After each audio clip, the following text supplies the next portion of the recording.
quote, "There's never been a more serious leader atop America." That includes Abraham Lincoln, George Washington, Dwight David Eisenhower, Franklin Delano Roosevelt, and a host of others who were pretty good leaders. He's a rank amateur. And let's talk about duplicity.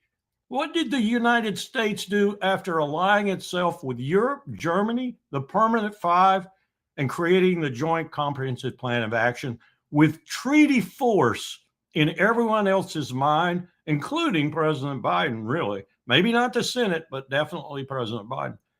And what did Trump do? He left that agreement which had curbed any possibility for at least 25 years of Iran's getting a nuclear weapon. He left it, just summarily left it, violating international law, violating his agreement with all those other parties, violating his agreement with the UN Security Council. Hegseth, do a little research. Get your act together. Don't act like a fool every time you stand up. And oh, by the way, Petey boy, let me tell you about your armed forces. Let me tell you about how they would get whipped if they tried anything against Iran. Whipped, beaten.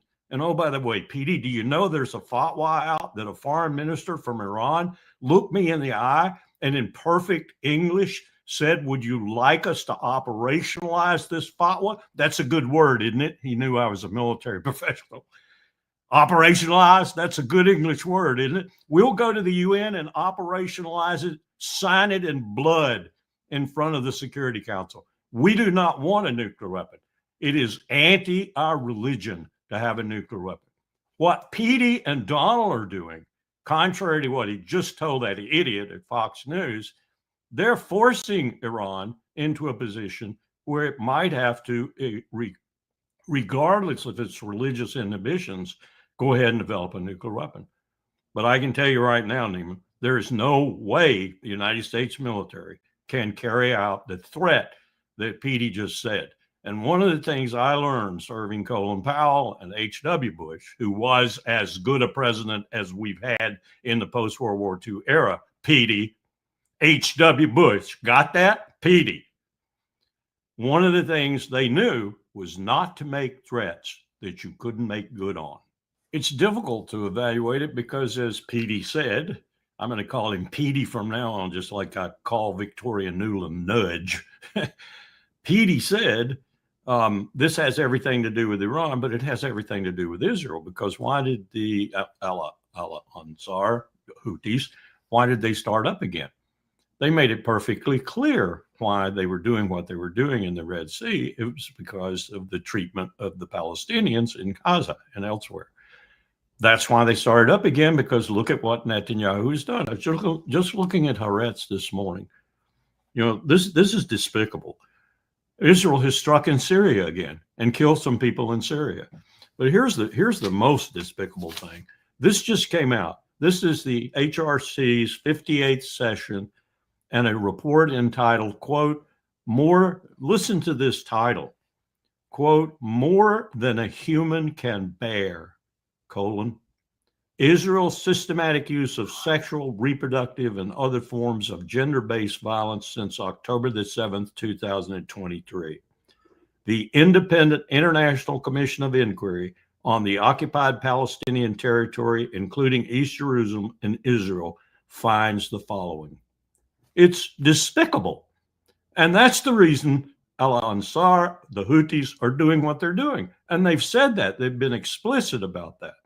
So if you want to stop the Houthis from doing what they're doing in the Red Sea, which is very effective, it's killed the port of Eilat, for example, absolutely killed it.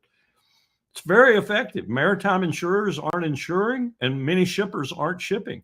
And the Red Sea, the last time I got a briefing on it, about 7 or 8 years ago, at that place Donald Trump closed down, U.S. Institute of Peace, by the military, who was using the USIP to do a tabletop war game.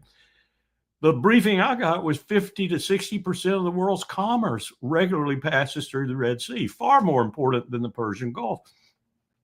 That's what we've done. That's what the empire has done. It's caused all that additional cost for people shipping because they can't ship through the Red Sea. And we aren't doing anything really significant to open it back up. If we were, insurers would insure and shippers would ship. Very familiar with that. Very familiar with that. When we did in January 2009 the petroleum disruption exercise in the financial district in Beijing, we had maritime insurers there. We had Lloyd's of London there and others. We had maritime shippers there. We had the U.S. Shipping Council there. We did some things in that simulation with the Chinese, the Koreans, the Japanese, and others that disrupted oil flow. People quit shipping. Oil went to $300 a barrel. Well, we're looking at that sort of situation right now in the Red Sea because the military might of the United States cannot prevail against this group of people in Yemen. I don't care what Petey says, and he can bomb the place to pieces. He's not going to stop them. The only way you would stop Al-Ansar is to mount the peninsula there, as it were, by the Bab el-Mandeb or wherever.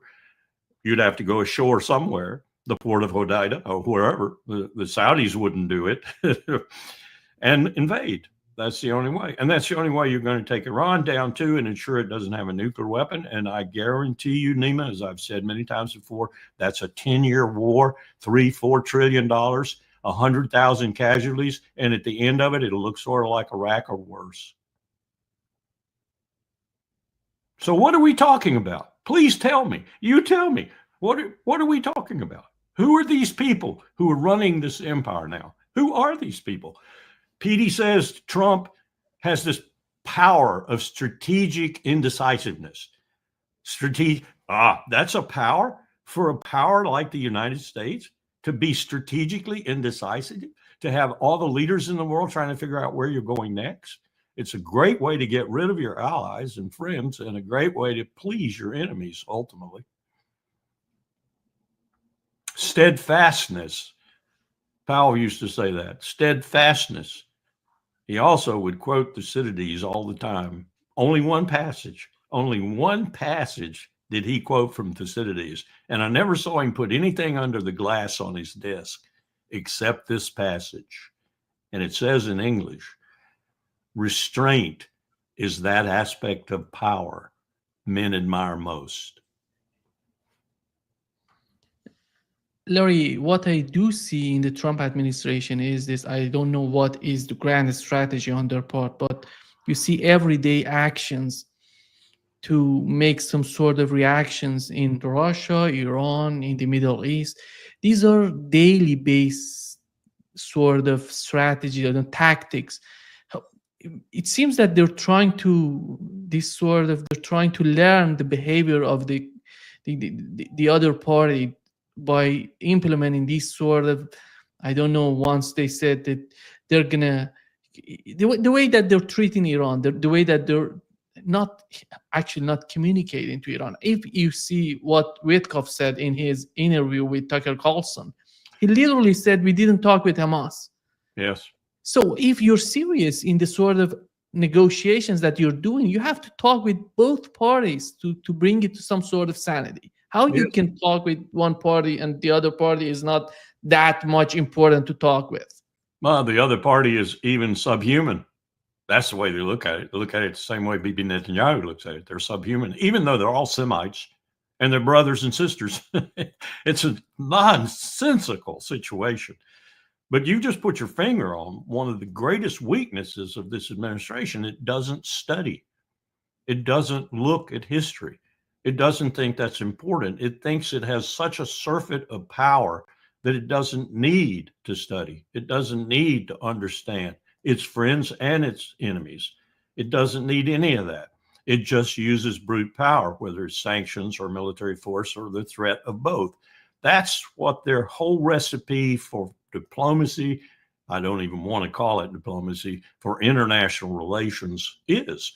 That's what Hegseth just described in that kind of diatribe on the White House lawn, I think he was, to the cameras. He just said, we don't need to study people. We don't need to understand people, enemies or friends. We don't need to do any of that because our power is so great that if any of them offend us, we will bash them. And they better not try to do anything that will cause us to bash them, like build a nuclear weapon.